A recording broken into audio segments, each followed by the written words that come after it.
પિતા સંભાળે છે, પણ રાજગાદી પર રાજસિંહાસન ઉપર બેસતા નથી. અહીં સત્યવતીને એને વચન પણ આપેલું હોય છે. ઘણા વિશ્વપિતા વિશે ઘણા લોકોને એવા પણ પ્રશ્ન થાય છે કે કુરુક્ષેત્રની અંદર મહાભારતનું યુદ્ધ થયું ત્યારે આવા 4-5 લોકો પર ખૂબ જ ચર્ચા થાય છે કે વિશ્વામિત્ર એક કૃપાચાર્ય અને વિશ્વપિતા કે જે સત્યનો સાથ આપવા માટે તત્પર હતા. અરે જવા દો, છેલ્લે અભિમન્યુને જ્યારે મારી રહ્યા હતા ત્યારે પણ વિશ્વપિતા નજરે જોતા હતા કે અન્યાય થઈ રહ્યો છે, પરંતુ પોતાને વચન માટે તેણે અભિમન્યુ માટે પાપ કરવા પણ તે વિશ્વપિતામાં તૈયાર થઈ ગયા હતા. કારણ કે તેને સત્યવતીને વચન આપ્યું હતું કે હું રાજ સિંહાસન ઉપર નહીં બેસું, પણ મરીશ ત્યાં સુધી આ સિંહાસનનું રક્ષણ કરીશ. આ ગાદી પર જે કોઈ વ્યક્તિ બેઠો હશે, આ ગાદી પર જે કોઈ હશે એને બચાવવા માટે હું મારા પ્રાણ ત્યાગી દઈશ. આ વચન આપનાર વિશ્વપિતામાં હતા. આથી વિશ્વપિતામાંના આદેશથી ચિત્રાગનને રાજ સિંહાસન ઉપર બેસાડવામાં આવે છે. ચિત્રાગન છે તે રાજ કરવા લાગે છે. પ્રજાની અંદર તે પણ પ્રિય બનવા લાગે છે.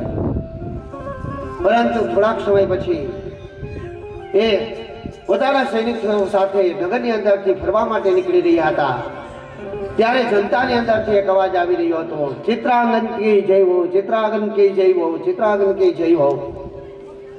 આવો જ્યારે અવાજ સાંભળ્યો ત્યારે એને એમ થાય છે કે આટલું બધી જનતા મારી જય જયકાર કરી રહ્યા છે, ત્યારે હાથ મિલાવીને કહે છે કે ના, બસ આટલું મારી જય જયકાર કરવાની જરૂર નથી. ત્યાં જ સામે એક રાજા સુરવીર દેખાતો એક ગાંધર્વ તેની સામે પ્રગટ થાય છે અને કહે છે કે ભાઈ આ લોકો તારી જય જયકાર કરતા નથી, તું ખોટી વાતમાં મિથ્યા વાત વિચારમાં. તો કે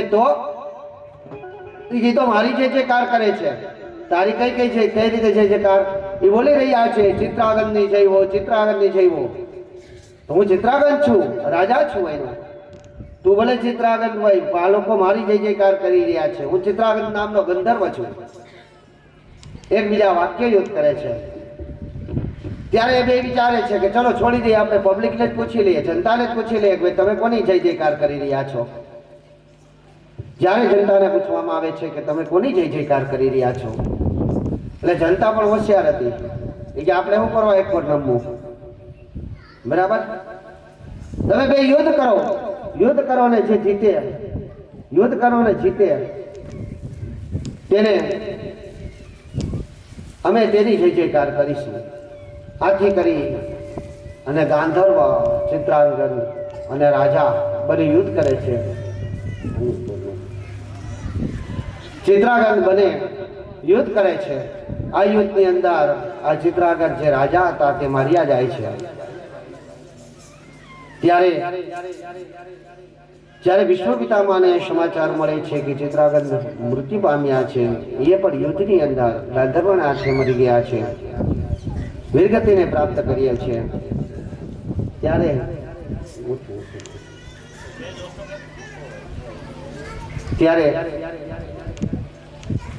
વિચિત્ર વીર્યને તે રાજ સિંહાસન ઉપર બેસાડે છે અને આખી રાજગાદીનું સંચાલન પોતે કરે છે. પરંતુ વિચિત્ર વીર્ય જે છે એનામાં ઓછી લાયકાત હતી, સિંહાસન ઉપર બેસવાને લાયક ન હતા.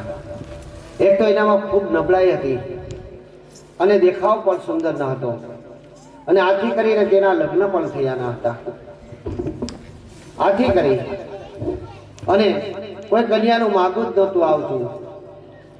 આથી કરી એક વખત કાશીરાજ પોતાની કન્યા માટે સ્વયંવરનું આયોજન કરે છે. આ સમાચાર વિશ્વપિતાને મળે છે, પરંતુ આ બાજુ કાશીરાજ ઘણા બધા રાજકુમારોને આમંત્રણ આપે છે, પરંતુ વિશ્વપિતામાને કે વિચિત્ર વીર્યને આમંત્રણ આપતા નથી. ત્યારે વિશ્વપિતાને ક્રોધ અને આવેશ આવે છે કે શા માટે મને આમંત્રણ નહીં આપ્યું હોય. અહીં મારું વિચારી શકું, પરંતુ વિચિત્ર વીર્યને તો આમંત્રણ આપવું જોઈએ ને, પરંતુ ના, વિચિત્ર વીર્યને તેઓ કમજોર સમજે છે, એટલા માટે આમંત્રણ નથી આપ્યું. આથી કરી વિશ્વપિતામાં નક્કી કરે છે કે મારી શક્તિ બતાવી છે. એવો વિચાર કરી અને રથ લઈને જાય છે કાશીરાજના સ્વયંવર, જ્યાં એની દીકરીનો સ્વયંવર થતો હોય છે. કાશીરાજને 3 દીકરી હતી, અંબા, અંબાલિકા અને અંબિકા. આ ત્રણેયનો જ્યારે સ્વયંવર થતો હોય છે ત્યારે વિશ્વ પિતામાં વચ્ચે જઈને ઊભી જાય છે અને કહે છે, અને સબ છે આ ત્રણેય કન્યાનું અત્યારે અપહરણ કરવા આવ્યો છું. જો કોઈ શૂરવીર હોય તો મારી સાથે યુદ્ધ કરે. અહીં ઘણા લોકો એની સાથે યુદ્ધ કરવા જાય છે, પરંતુ વિશ્વ પિતાને કોણ જીતે? સર્વ કોઈક યુદ્ધ કરવા જાય છે તો વિશ્વ પિતા સામે હાર સ્વીકારે છે, બાકી નીચું મોટું કરીને બેસી જાય છે. અહીં અંબા, અંબાલિકા ને અંબિકા ત્રણેય વિરોધ કરે છે, પરંતુ જબરજસ્તી તેમના હાથ પકડી રથની અંદર બેસાડી દે છે અને તેને રાજ્યની અંદર લઈ આવવામાં આવે છે અને સત્યવતી તે સોંપી દેવામાં આવે છે. કાશી રાજ્ય પણ એટલા માટે જ આમંત્રણ નહોતું આપ્યું કે જો ભૂલથી પણ વિશ્વને આમંત્રણ આપશું તો એને તો પ્રતિજ્ઞા કરેલી છે કે હું ક્યારેય લગ્ન નહીં કરું. વિશ્વ જેવો જમાઈ મળવો તો અહોભાગ્યની વાત કહેવાય, પરંતુ વિશ્વ લગ્ન નહીં કરે તો આ વિચિત્ર વીર્ય જેવા દુર્બળ સાથે મારી દીકરીને ભેળાવી દેશે. તો આવો જ વિચાર કરીને કાશી રાજે તેને આમંત્રણ નહોતું આપ્યું, પરંતુ વિશ્વ પિતામાં તેનું અપહરણ કરાવી આવે છે અને વિચિત્ર વીર્ય સાથે તેના લગ્ન કરવાનો આગ્રહ કરે છે. ત્યારે અંબા કહે છે કે ના, અંબા એનો વિરોધ કરે છે અને કહે છે કે નહીં ભાઈ, તમે મારું રાજાઓની સામે અપહરણ કર્યું છે, શૂરવીરતાપૂર્વક અપહરણ કર્યું છે, બળજબરીથી મને લઈ આવ્યા છો, મારો હાથ પકડીને તમે રથમાં પગે બેસાડી. એક પર નારીનો કોઈ હાથ પકડે તો તે તેનો પતિ કહેવાય. આથી કરી અને જો તમે મારી સાથે લગ્ન કરો તો હું તમારી સાથે લગ્ન કરવા માટે તૈયાર છું. હું તમારી અર્ધાંગની બનવા તૈયાર છું, બાકી હું કોઈની અર્ધાંગની ન બનું. કારણ કે જ્યારે મારો સ્વયંવર રચાયો હતો ત્યારે મેં મનથી જ રાજા સાલ્વને મારા પતિ તરીકે સ્વીકારી લીધા હતા. આ તો તમે વચમાં આવી ગયા, બાકી હું સાલ્વના ગળામાં વરમાળા અર્પણ કરવાની હતી. મારે તો સાલ્વ સાથે લગ્ન કરવા હતા અને સાલ્વ પણ મારી સામે મુગ્ધ દ્રષ્ટિ કરી અને જોઈ રહ્યા હતા અને મને એવું લાગે છે કે સાલ્વ પણ મારી સાથે લગ્ન કરવા માંગતા હતા. હે અધિપતિ, હે શૂરવીર, જો તમારામાં વીરતા હોય તો કા મારી સાથે લગ્ન કરો અથવા તો મને સાલ્વ સુધી પહોંચાડો. અંબા જ્યારે આવા શબ્દો કહે છે ત્યારે વિશ્વપિતામાં વિચાર કરે છે કે હું લગ્ન તો કરી શકવાનો નથી. મેં તો પ્રતિજ્ઞા કરી છે કે હું આજીવન બ્રહ્મચાર્યનું પાલન કરીશ, તો મારાથી આની સાથે લગ્ન ન થાય. અને કોઈ નારીનું તપ તોડવું એ પણ મહાપાપ છે.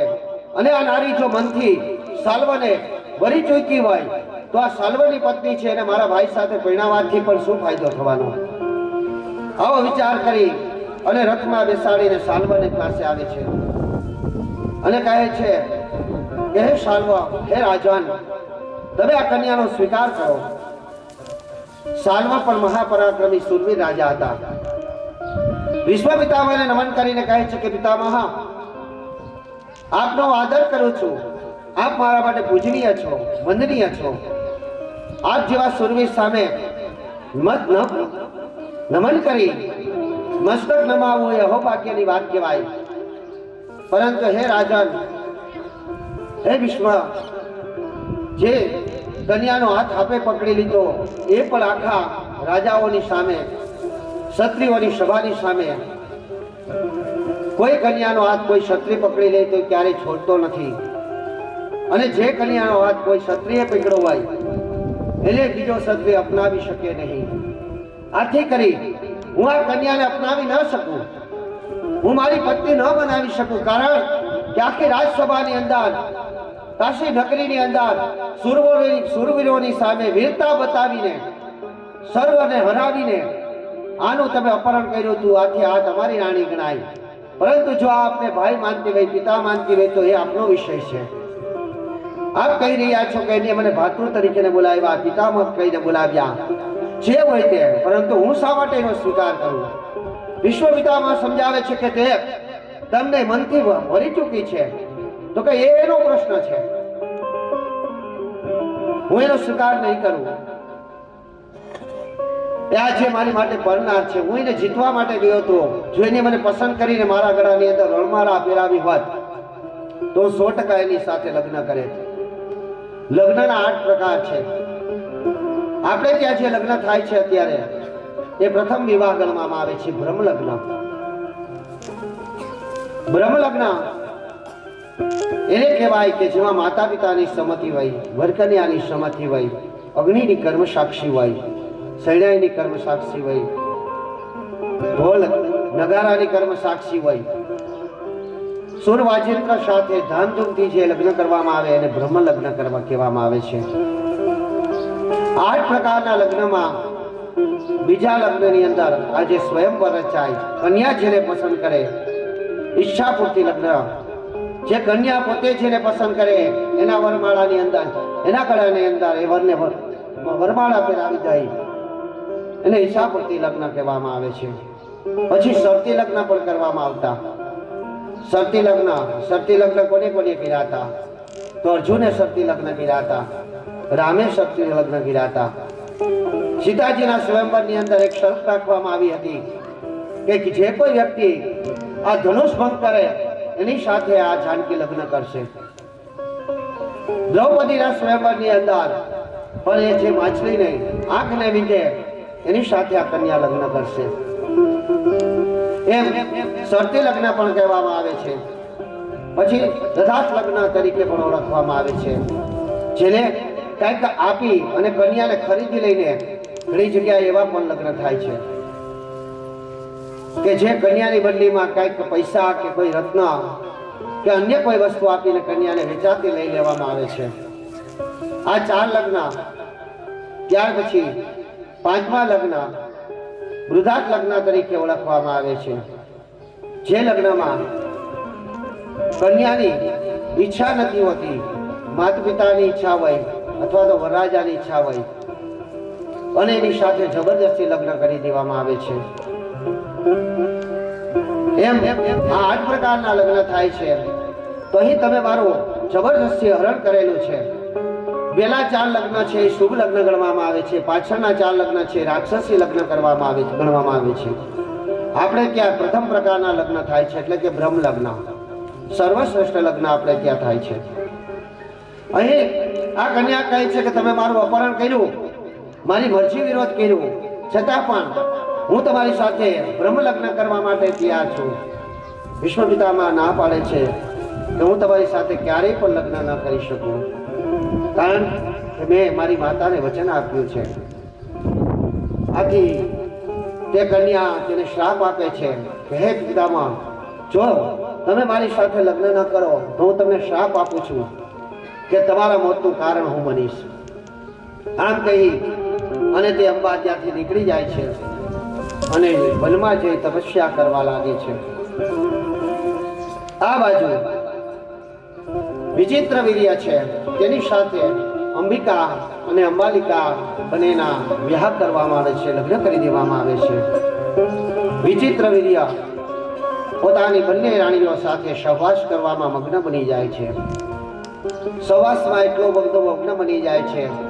એક તો પહેલા નાનપણથી જે જેવો તેવો હતો, દુર્બળ હતો, આથી કરી અને પૂર્ણ રીતે સહવાસ પ્રાપ્ત કરી શકતો નથી અને વિલાસ કાર્યની અંદર, વિલાસ કામની અંદર તે સુકાતો જાય છે. પોતાની શક્તિ આખી વિલાસની અંદર અર્પણ કરી દે છે અને ધીરે ધીરે થોડાક જ સમયમાં તેનું મૃત્યુ થઈ જાય છે.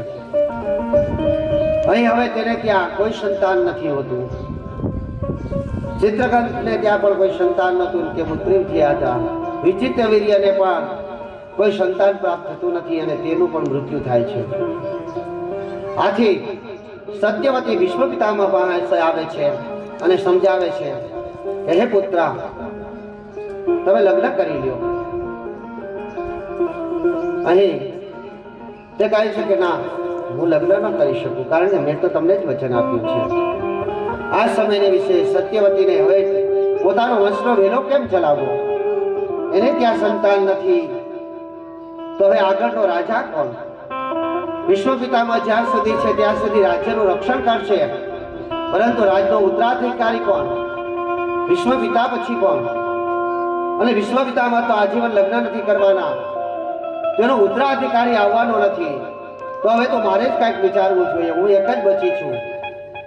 આવો વિચાર કરીને યાદ આવે છે કે મારો પુત્ર વ્યાસ, મારો પુત્ર વ્યાસ, મારે વ્યાસને યાદ કરવો જોઈએ.